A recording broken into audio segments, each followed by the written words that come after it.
Olá, pessoal. Hoje, dia 23 de fevereiro, última semana desse mês que é o mais curto do ano, estou aqui para fazer minhas previsões. É tão calor que nem o óculos para no lugar, né? Precisa comprar aquelas borrachinhas para segurar. A gente está com os miolos quase cozinhados aqui no Brasil, né? Estão cozidos já.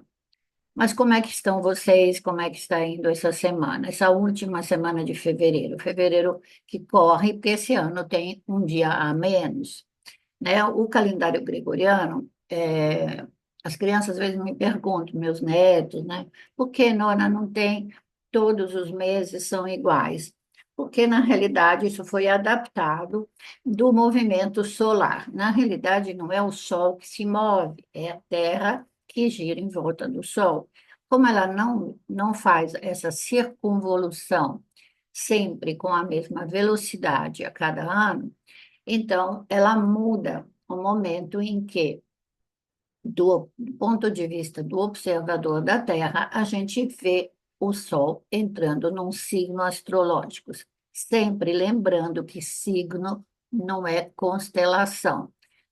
Nem sempre, porque as constelações são de tamanhos diferentes, constelações são desenhos que unem estrelas na abóbada celeste, e o sistema zodiacal adotou os 30 graus. Seria ótimo, né, se tudo fosse de 30 graus. Teríamos menos problema. Porém, continuamos percebendo que a gente fala, o ingresso da primavera chegou, o ingresso do outono chegou no tal dia. Por quê?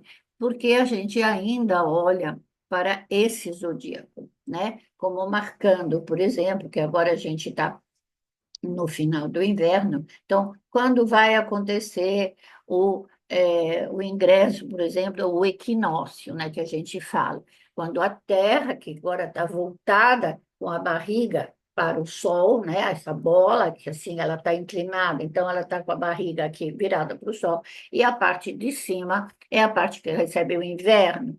Então, quando ela se endireita no movimento, porque ela faz um movimento assim de balançar no céu, né?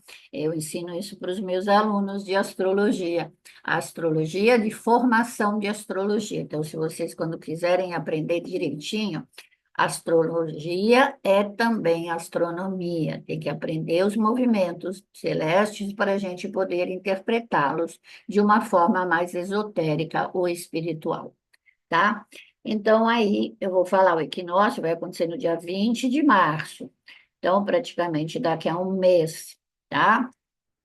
Como é que será essa semana? Então, a semana passada eu não gravei porque eu não tive condição. Então, eu aviso vocês que quando vocês quiserem ler o meu horóscopo, gente, o meu óculos não está parando. Vocês vão ou no meu site astrosírios.com.br, mas vocês vão ver lá na cabecinha que está dentro do portal de autoconhecimento Somos Todos um portal com o qual eu contribuo desde o ano 2000, 25 anos. Portanto, está lá o meu horóscopo. Então, se vocês perderem porque eu não gravei, vocês vão lá e vão ter a leitura da minha interpretação. Vamos lá falar dessa semana. Como é que nós vamos ver? Então, sabe que no dia 18 o Sol entrou em Peixes, certo? Era 7h30 da manhã, lembre-se. Não era meia-noite, né? Às vezes o Sol entra dia 18 à tarde, dia 18 à noite, dia 19. Então, depende também da latitude e da longitude onde nos encontramos, porque a Terra gira, né? Sempre marcando que nós estamos numa situação de -3 em relação, ou seja, nós somos +3 em relação a Greenwich, né, o GMT, que é a base onde se estipulam os fusos horários, tá? É um pouquinho de saber, um pouquinho de astrologia. A Lua está na fase nova. Ontem não tinha. E essa pergunta sobre os meses surgiu ontem, numa festa de aniversário da minha netinha, com crianças que perguntaram: Papai, onde tem a Lua? Eu ouvi uma criança perguntando para o papai: Papai, criancinha de 6, 7 anos. Então, e eu falei: não tem Lua hoje, porque a Lua está escondidinha. A Terra escondeu a Lua, então não se vê, ela está na fase nova. Ela virou as costas para nós. Quando ela vira a parte da frente, a gente começa a enxergar. Aí ela morreu de rir com a história da Lua que ter virado as costas, mas foi uma maneira de eu mostrar para ela, porque eu não ia dar uma aula de astrologia para uma criança de 7 anos. Bom, a Lua estará fora de curso, então, Lua de Peixes, tá? Sol e Lua, exatamente ontem. Olha que é 9 graus de peixe. Peixes já é um signo que nos remete, que nos relaciona com a parte mística, esotérica, espiritual, último signo do zodíaco, né? E estamos com notícias muito importantes com a saúde do Santo Papa, né? O Santo Padre Francisco, que é também um assunto que está na pauta.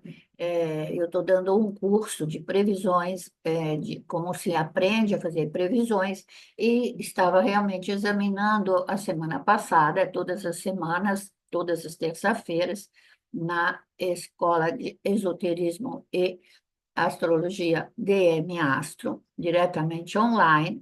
Então, esse curso ensina a fazer previsões e nós estávamos analisando o mapa do Papa, né? Então, você vê, essas coisas acabam se tornando na pauta do dia, estão se tornando na pauta do dia. Essa semana nós temos uma lua fora de curso em Aquário no dia 25, em Peixes no dia 27. Exato, porque eu comecei no dia 25, não sei por quê. Dia primeiro em Áries, né? Dia 25, não, porque, sim, começar a semana, né? Então, a Lua vai fazer ainda essa, é, essa Lua nova no dia 27, entre o dia 27 e o dia 28, exato. Aliás, vou falar vou falar para vocês uma dica. Eu vou fazer aniversário. E eu nasci no 29 de fevereiro. Acontece que 29 de fevereiro teve o ano passado, mas esse ano não tem no calendário. Como é que eu faço aniversário? As pessoas me perguntam. Eu faço através da minha revolução solar. Então, o que é revolução solar? Quando o Sol retorna no mesmo grau onde ele estava quando você nasceu, tá? Eu nasci na Itália, meu Sol estava a 9 graus, então, 9 graus e 40. Então, quando o Sol retorna a esse 9 graus e 40, eu faço aquilo que se chama revolução solar, ou aniversário celeste, como vocês querem chamar. Então, esse ano, 9 graus vai acontecer provavelmente, especificamente entre a noite do dia 27 e o começo do dia 28. Então, vou festejar. Antes, vou festejar pelo Sol a minha revolução solar. Isso é para vocês entenderem que a astronomia e a astrologia elas têm que estar conectadas e que o saber astrológico requer muito estudo do céu, dos movimentos celestes. E se a gente quer entender como o cosmos, como o universo nos transmite as informações codificadas através dos movimentos do planeta, do nosso sistema solar, e mesmo aqueles fora do nosso sistema solar, mas dentro da nossa galáxia, a gente precisa estudar astronomia e astrologia. E é um trabalho muito longo. Cursos de 3 meses não tornam você um bom astrólogo, tá? Mas um astrólogo superficial. Essa semana haverá justamente essa lua nova, que vai finalizar a casa 12 do zodíaco, e é claro que nós já vamos começar com os folguedos de carnaval. Imagine, não somente no Brasil, mas na Itália, onde se originaram, inclusive, os primeiros folguedos que vieram para cá. Por que que eu falo da Itália? Porque o carnaval foi criado para antecipar a quaresma. A quaresma é aquele período de 40 dias no qual não se comia carne. Então, carne vale, ou seja, nas semanas anteriores, às vezes são 15 dias, às vezes uma semana e meia, depende dos lugares. As pessoas se fantasiavam e podiam fazer tudo que era permitido, porque depois iriam fazer penitência. Enfim, primeiro a gente faz os pecados e depois pede perdão. Mas é por isso que veio essa. E é claro que aqui se misturou com também o folclore local, né? O folclore do Brasil se enriqueceu, aumentou, mas o carnaval na Itália é muito lindo, Veneza, Viareggio, tem milhões de cidades na Itália onde isso é festejado já desde a semana passada, então, mais ou menos 15 dias. Mas vamos lá pensando nessas também, né? Porque vai ser um espetáculo de proporções de grande criatividade, de grande beleza, de eh, sonho, né? Eu chamo isso de sonho, porque aquilo é sonho. Na Europa, tem uma grande, como é que eu diria, um- eu vejo na Itália, né, especialmente, as máscaras de carnaval e os grandes carros são somente feitos com carta-pesta, ou seja, papier-mâché. E ele sempre tem uma crítica social ou mesmo política, coisa que aqui no Brasil a gente nunca vai poder fazer. Ele nasceu um pouco também dessa forma, né? Bom, uma outra coisa que está acontecendo, Marte, né? Marte, que está em trânsito no signo de Câncer, ele termina a sua retrogradação, aliás, terminou entre ontem e hoje, e ele vai começar a andar direto a um andamento direto. Voltando, por ele está, digamos, 17 graus, então ele vai demorar um pouco para ele voltar ao signo de Leão, alguns meses ainda. E outra coisa, Vênus, que está em andamento direto, né?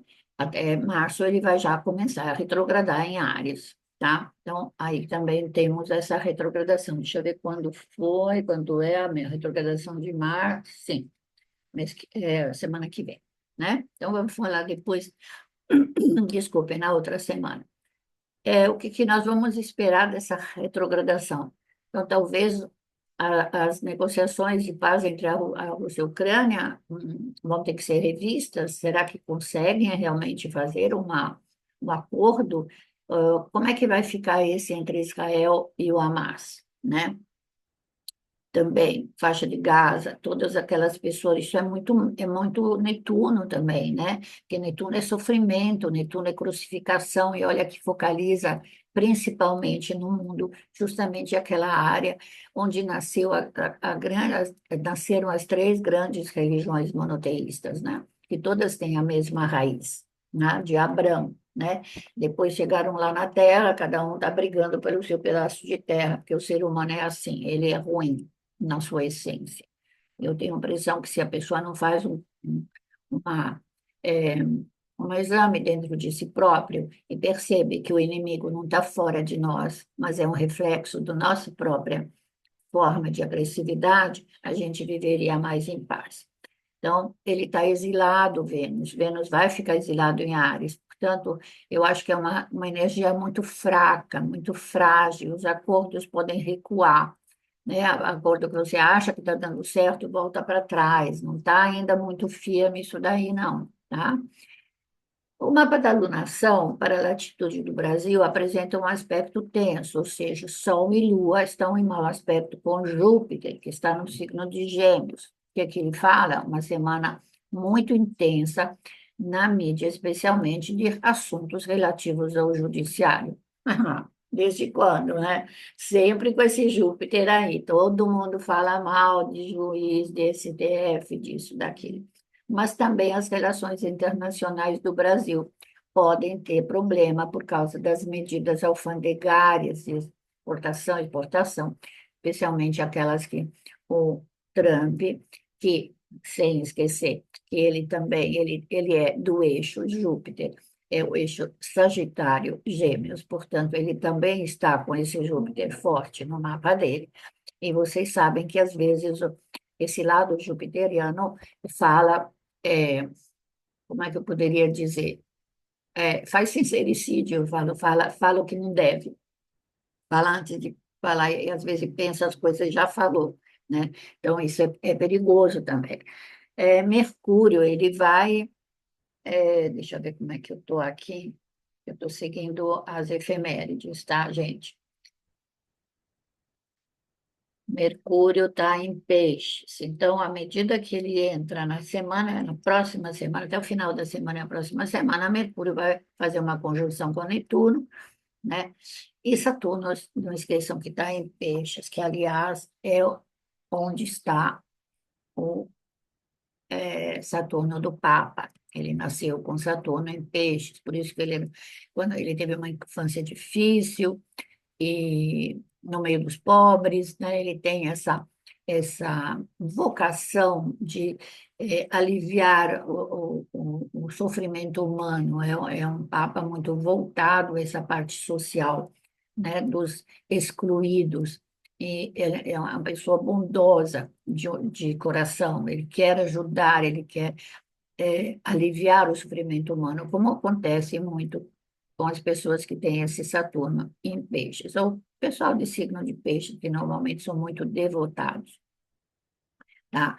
Então, o clima é realmente, a partir especialmente da... Vai pegar fogo, né? Porque Mercúrio está se aproximando de Netuno, Netuno chegou, eu acho que é um pouco como Baco, né? Chegou o momento das fantasias, dos festejos carnavalescos, das danças, das confraternizações, todas coisas muito, muito, muito ligadas ao signo de peixes.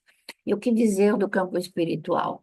Afinal de contas, nem todos gostam do carnaval. Então, se retirem, peguem um dia num spa, vai passear num lugar onde não tenha muita folia, né? Muito barulho, porque para meditar se precisa do contato da natureza. Eu acho que tem cada vez mais movimentos no qual as pessoas buscam essa tranquilidade para a união com o campo espiritual, até para fazer reuniões, né? E não precisa ser cristão, veja bem, precisa ter a união com o Criador, né? E o Criador é aquele que nos criou e criou tudo que está em nossa volta. Então, eu desejo a todos uma boa semana carnavalesca, né? E até a semana que vem eu vou tentar sim fazer no domingo a nossa próxima previsão. Lembre-se que ele está sempre publicado no Somos Todos Um. Uma boa semana para todos. Namastê. Fiquem com Deus no coração.